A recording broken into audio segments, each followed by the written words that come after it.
We're talking to musician Gregg Hall of the White Iron Band and Gregg Hall and the Wrecking Ball. Gregg grew up in Madera, Wisconsin, outside of La Crosse. His family is composed of musicians, singers, artists, and actors. Performing since he was 8 years old, Gregg has released 12 albums and EPs and has shared the stage with Little Feat, Dr. John, Bill Miller, Jackson Browne, and more. We caught up with Gregg as he talks about his beginnings and new album. I'm Amy. He's Brent, and this is La Crosse Local. Well, my name is Gregg Hall. I grew up in Madera, Wisconsin, in the beautiful Smith Valley, Cooley region. I got introduced to music by my family. We're all musicians. My brother's a super good singer. My mom plays piano. Dad plays the banjo. And my cousins, and we're all very, and still to this day, very involved in theater, in the local community theater and the arts. My Aunt Patricia and my cousin Ashton are big artists nationally and locally. So we just have a lot of artsy-fartsy people in our family, and that's kind of just how I got my start. I mean, I've been performing since I was 8 years old, and I guess I've never looked back. You have about 12 albums and releases out right now. You also have another new album out. What was the inspiration for this one? Well, the new album is, I'm coming to a milestone, and I'm almost 40, and I really wanted to put something out that I truly believed in, that I gave it my 100%.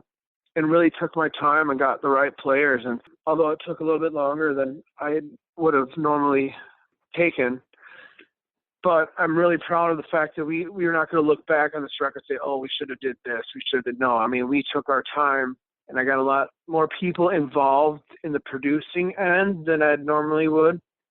Working with Brett Hughes from La Crosse, Michael Von Muchow did the mastering, Dylan Naw out of St. Paul, Minnesota, Rocket Snake Records, and Christian Staley, one of my friends, helped me produce the record. It was worth the time and effort, and I really truly believe in this record being my best work as a songwriter, performer, producer than I've ever done. Taking your time and being patient and not forcing that art really brought to the surface this band and what my songwriting is really about. It's not just one genre. We kind of jump all over. There's country, there's rhythm and blues.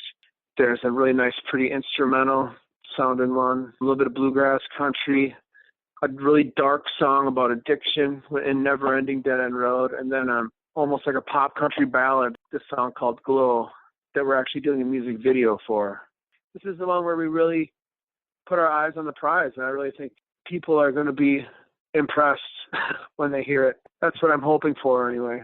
You mentioned some of the people that are helping you out. It seems to me that you have a lot of musicians on this, and the album seems to span a lot of musical genres. And you did mention an instrumental piece, but you also have another vocalist in the mix on here as well. Yeah, we've expanded our band from a 6-piece to an 8-piece. My friend Alexandra Green, who also grew up around, she's from DeSoto. We've been friends for 20 years. Her and her partner, Cale Olson-Reed, he does some fiddle work.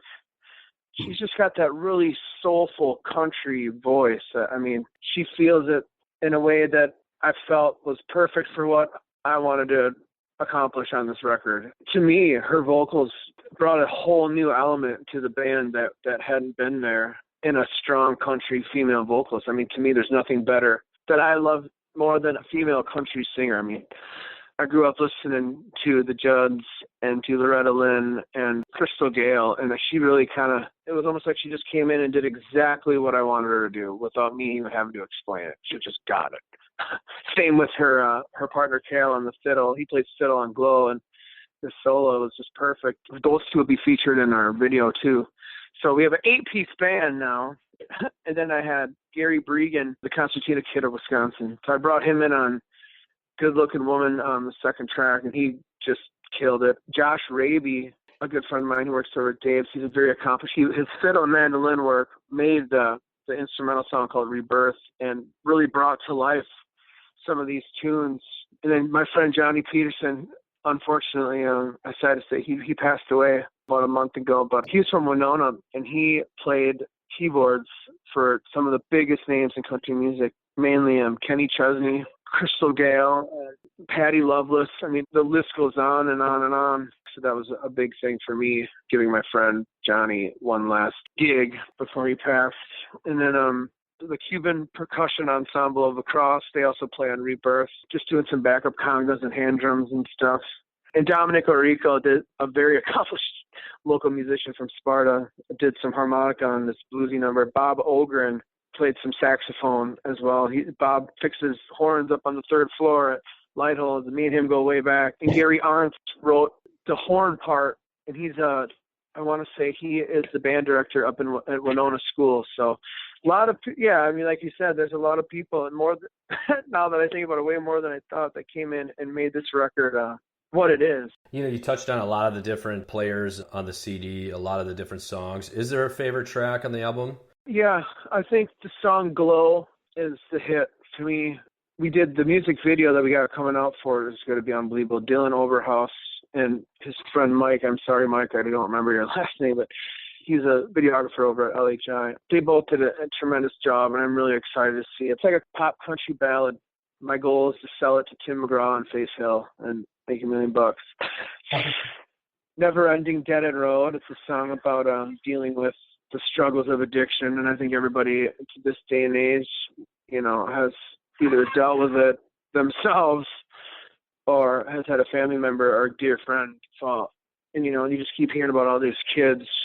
Talks about that a little bit. And then Liberty Street, a song I wrote 20 years ago, we kind of brought that back, just did a little better rendition of it and had a good quality recording. I mean, the last one we did was 20 years ago. I honestly think there's really not a dragging tune on the whole thing.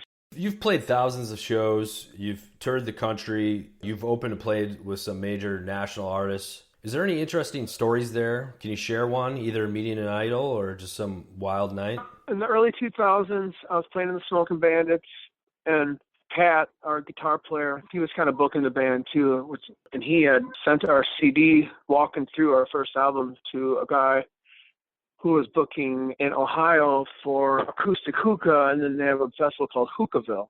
We got to really rub elbows with some big stars, and we got to eat lunch with Little Feat, and then we're sitting there, and then all of a sudden this giant purple tour bus pulls up.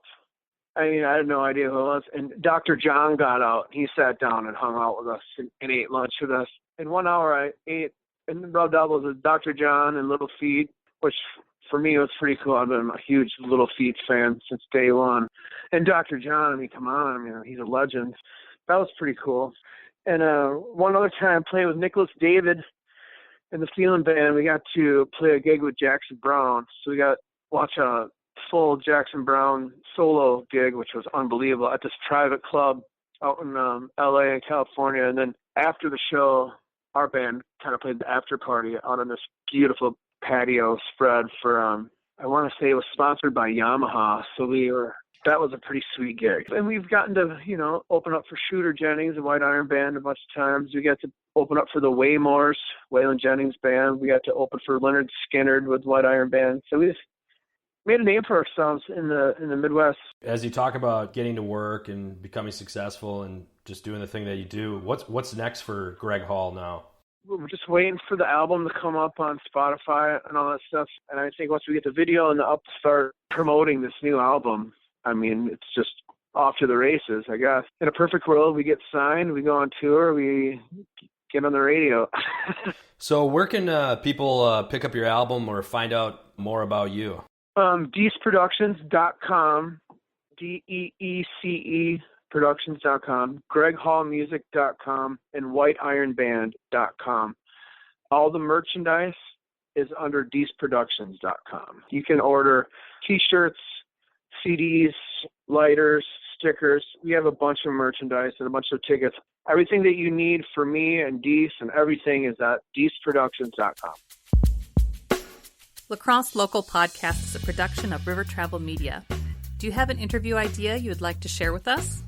Message us on Facebook at Lacrosse Locals. Subscribe to the Lacrosse Local Podcast on your favorite podcast app. If you like us, rate us 5 stars. We thank you for it.